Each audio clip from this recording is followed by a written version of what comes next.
The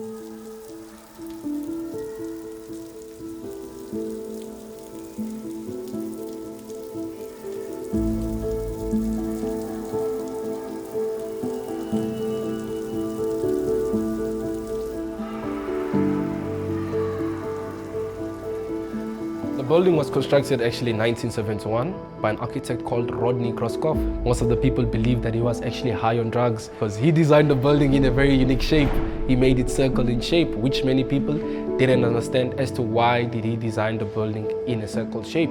But the main reason why he designed the building in a circle shape, it's because of the mountain in the middle part of the building, and that plays a very key important role in as well as the name Johannesburg, because the name Berg at the end of Johannesburg comes from a German word which means a castle on top of a mountain. That building's famous, man. Like it's an iconic building on the Johannesburg skyline. You know, a lot of people, you see it kind of along the skyline, but unless you're from here, you don't know what it means. You know, it's been through a lot, and it's unique. You know, it's one of these things. I mean, they call it a city for a reason, because it's literally like its own little community within this building. And when it opened its doors during that period in 1976, particularly, it was meant to be housing the richest people back during that period. But it later fell victim of being hijacked, you know, during the late 90s, and in 2001, the building was pretty much known for being a hostile place, you know, to be at back during that period. During apartheid, it fell upon hard times, and it was very, very crime-ridden for a long time. It was drug-infested. Police were afraid to go in there because there's really only like one or two ways in and one or two ways out. So it was kind of dangerous. No running water, no electricity, no any sort of maintenance within the building. So if you stayed on these upper floors, you had to use the stairs to go all the way down just to empty your trash bin. And most of the people threw it right in the middle part of the building, and it actually went up, you know, to 14 stories high of trash. And that 14 stories high of trash was piled up with dead bodies, you know, firearms, animal remains. Quite a lot of things were actually found during that period. It was kind of left in disrepair, and people left, whoever was controlling things inside of there, left them to their own devices. So yeah, when you see that place, it has a lot of different meanings. The surrounding area, I mean, it's a very good place to be at during the day, I would say, most of the time. Good neighborhood.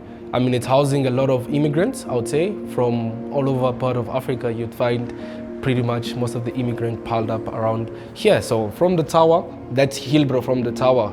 We are located in Berea. When you cross this street, officially you are in Yeovil. So it's like 3 neighborhoods, and it's only made mostly a high majority are immigrants that are staying around these 3 neighborhoods over here. I have friends that are actually resorting into crimes, you know, like they're only 17, 16 years of age. Some of the guys that I grew up with have resorted into just a harsh life of crime, you know, around the neighborhood over here. Ponte City or Berea in general, it is a very good environment, just that we are under a lot of influence of drugs and all this negativity around the park, but it's actually a good space. It's just that we're surrounded by negativity, but we don't let the circumstances of where we come from define who we are. You know, we are filled with negativity and everything, but we try and make the most out of what we have. A majority of them are coming from either Yeovil, some of them are from Berea, some of them are from Hillbrow. So this park, it's like in the center, you know, of everything. So if you pretty much want to have a good game, this is the park that you come to over here. It kind of became a place where like people would kind of come to prove themselves and play on these courts.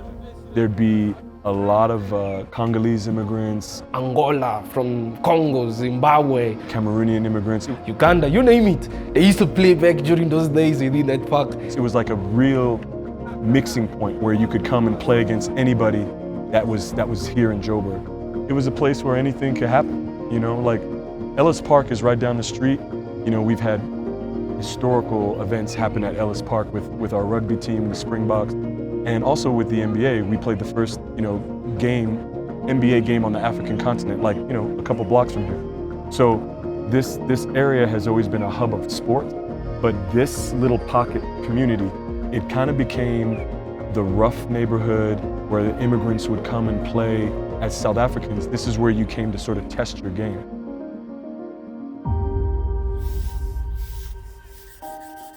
My name is Yolanda Ndlovu. I am 17 years old. I was born and bred in Berea. Today, we are gathered here to celebrate something that feels really special. The reopening of the Donald Mackay Park. To some, a park is just a place to play, but to us, it means much more. This park is a sign that we are not forgotten, that the people of Berea matter. For way too long, we've been overlooked, but this park says we deserve beauty. We deserve safe spaces and places to play sports like basketball, soccer, as well as to dream. For children, this park is a place to laugh, to run, and just enjoy being kids. For teenagers like me, it's a place to come together, to share our talent and start believing in ourselves. We have so many talented people around here. Boys and girls that play soccer and basketball, or dancers whose moves tell powerful stories, or singers who sing with hope.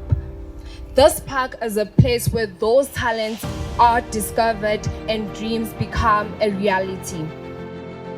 These courts, it brings a place where the community can come together. A lot of times when someone just comes and injects fresh blood and life into a space like this, it can completely turn the trajectory of a community. I think this court will make more people who are talented in sports believe in themselves more. So with this court, we can come here and we can express our talent. You know, SLAM magazine is like the title sponsor. It has that ability to be like a cultural hub for basketball. This could be like a really, really nice space, like a Rucker Park, a West 4th, something like that for this community for sure. What does this mean in terms of community?